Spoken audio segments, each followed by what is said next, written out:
Okay guys, I'm at Mount Collins shelter. I actually arrived here earlier than I anticipated. This is the shelter. This is a little side trail that I came in on, and actually I didn't realize it. I should have by looking at my map, but the shelter is actually 5/10 of a mile off the Appalachian Trail. So when I get done, I'll just head back up this, make a left, and then go half a mile, and then I'll get back on the AT and keep going. Like I said, I'm actually here earlier than I anticipated. And it took me about an hour and a half to get here from Clingman's Dome.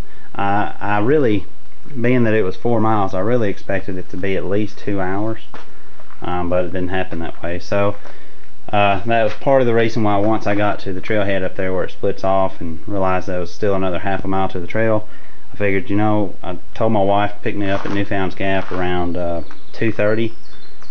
So I figured I had plenty of time, may as well come on down here. So I came on down here, and to be honest, the first thing I looked for was a privy. This is the first shelter we stayed at on this trip that had a privy. You can see there's a sign for it there, and I'll just walk back here and show you real quick. This is actually kind of a cool privy. The first privy I saw like this, I've only saw pictures of privies like this. Most of them are usually just 3 walls, kind of, maybe a 4th wall, half wall or something like that. But show you the privy real quick. There's the privy. It's like one of those old outhouse privies you would expect. There's the privy. Pretty sweet. So first thing I did was use the privy. Now I just came up here, fixing to just sit back, take my shoes off, relax for a little bit. After all, I'm over halfway to Newfound Gap, so I've got plenty of time I can kill here. But anyway, just show you what's neat. I don't know if you can see it real well. All these butterflies, I guess they're butterflies. They're black and white. They've been all over the trail. You can see them there. Pretty cool. And they're all up in there, all over the walls. I've been seeing these on the trip a whole lot. I actually saw over here. Let's see if I don't scare them away. Oh, I did. That's kind of cool too, though. Anyway, I have no idea what these are. I guess they're butterflies. I don't know. But anyway, I'm fixing to sit down and just kind of relax, eat me a little food. This morning when I left out, one thing I did different that I haven't really done is I took the pants legs off my pants and hiked basically in shorts. And to be honest, I'm not real fond of it. I don't really like all the grass and all that stuff rubbing up against my legs during the day while I'm hiking. Being that this is just simply a day hike, the plane. Anyway, being that this is simply a day hike, it's okay, because when I get done, I'm going to head back to the hotel and take a shower and then spend the afternoon with the kids. Probably go eat at an Old Mill restaurant in Pigeon Forge. I love that. I love that restaurant. Every time we come up here, we eat there. But anyway, you know, just hang out. But anyway, like I say, I took off my pants legs for this hike, and I've already had one issue with one of my knee bands coming off. So I think the pants legs just kind of keep things from tugging at it while I'm hiking. Also, it just keeps my legs clean. Like I say, when I get to, or when I'm on a multi-day hike, I'd rather have pants legs. That way when I get to camp, my legs are relatively clean. You know, they didn't have all the stuff wiping up against it and all that stuff throughout the day. So that's my stance on pants legs, and I think I like it even though the temperature is so hot. And that's one other thing I want to say. I didn't bring, on this hike, the planned hike, even though it didn't go as planned, I didn't bring any type of insulation. The only thing I had up top was the shirt that I'm wearing right now, and I planned on sleeping in it. They were calling for record highs here, and I tell you what, it has been absolutely hot. Night before last when we stayed at shoot, I forgot again. Derek Knob Shelter. I couldn't even. I ended up sleeping in my underwear. I couldn't put socks on. I ended up pulling my shirt off, and I couldn't even pull the quilt over me. It was just super hot all night. So sweat bee trying to eat me. But anyway, so I think I made a wise choice. And like I said before, I left on the trip, you know, we looked at the weather. We saw that we were supposed to have some really hot temperatures, and I didn't feel like I needed any sort of insulation. Bugs, you saw the butterflies. Like I say, they have been every step of the way.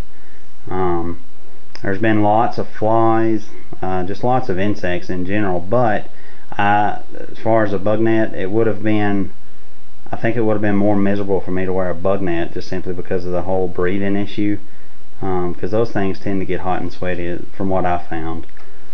So I don't really like the bug nets, and I don't feel like you know, I needed them. You know, just sitting here, there's plenty of bugs around, ain't none of them bothering me. Of course I did have a sweat bee just trying to eat me, but you know, head net wouldn't have fixed that.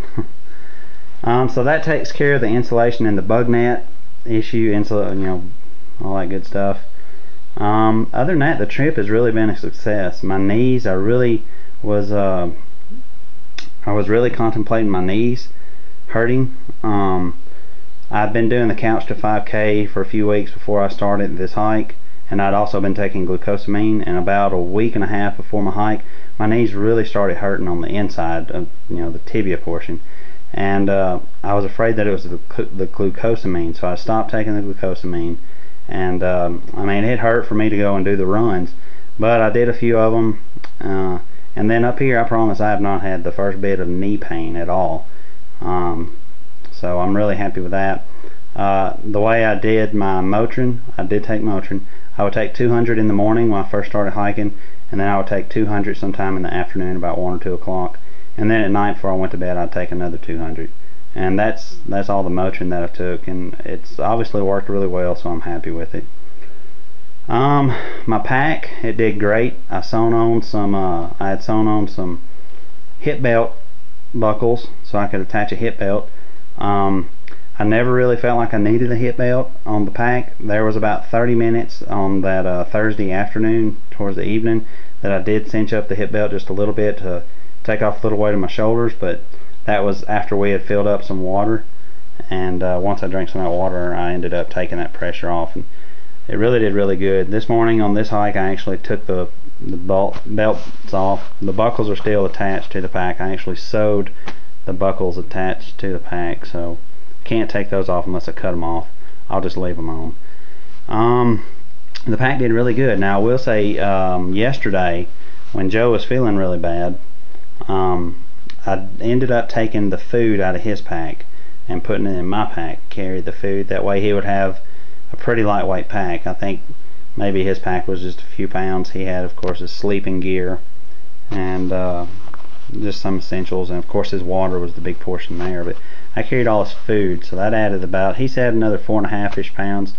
So I figured that put my pack weight up to about 16 pounds for about the last 6 miles up to Clingman Dome, and I could tell a difference.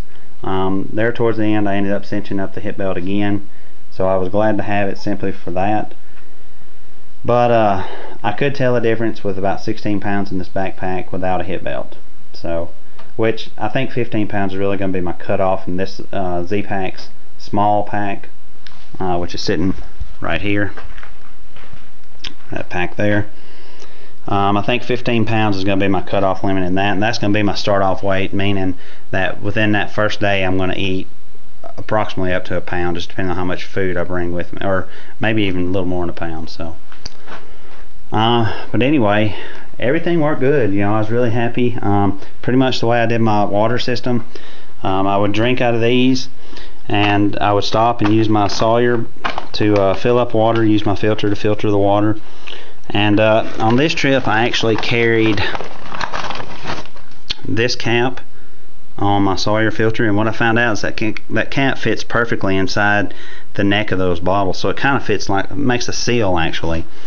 So I was really happy with these and with this bottles. And actually, I can't remember if the 32-ounce bottles have the same size lids. If not, I'm probably just going to stick to using 2 20-ounce bottles. I really like this system.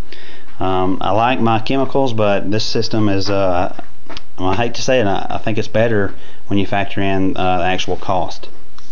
So I'm going to stick with the Sawyer squeeze system. Let's see, one other thing in here, my headlamp.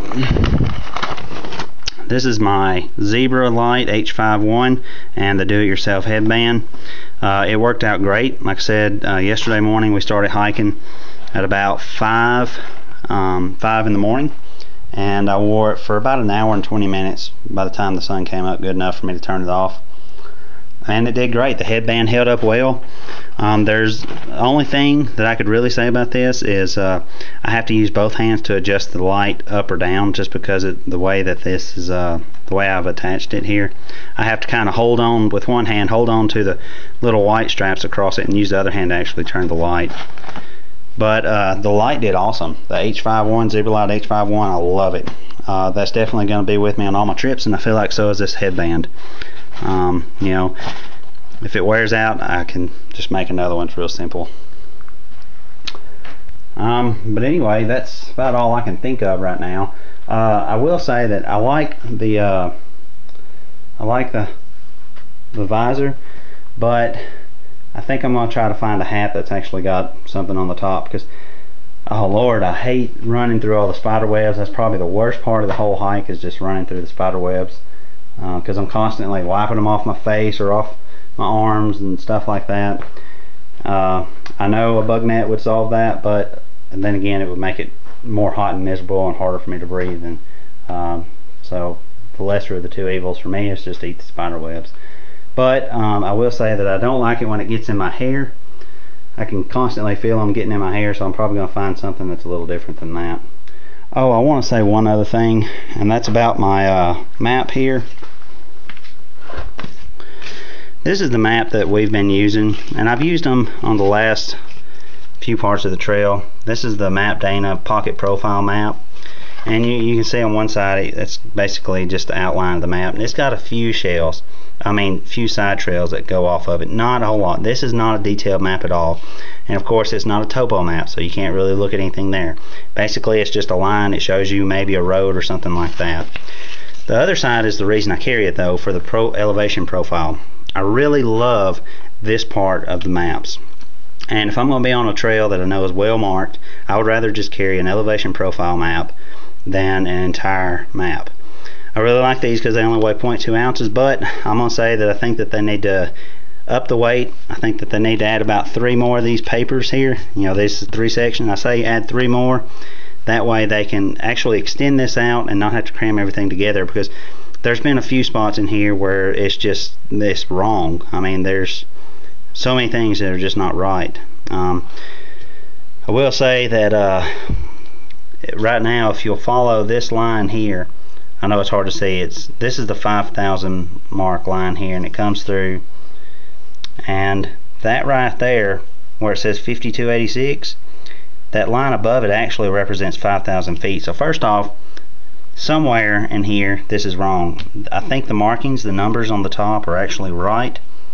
Let's see, right now I am here at Mount Collins Shelter, and if you'll notice, it says, I bet you can't say it, 5870, and my altimeter says 5870, so I'm right on the money. But coming up over this little ridge here, I actually went almost to 6,200 feet. So never mind what the lines say on this side, but if this line right here above the 5870 represents 6,000, then this mountain should have actually came almost halfway over that next line there, but it doesn't. So it's got its faults. It's not perfect by no means. I still like it, still wouldn't mind taking it, but I wonder if they were to add at least another page or two to this, so if they could stretch it out and maybe get the elevations and everything a little more accurate, that would be nice. But anyway, I've talked enough. I'm going to go ahead and get off this thing and eat me a snack and just relax. So I'll see you later. Bye.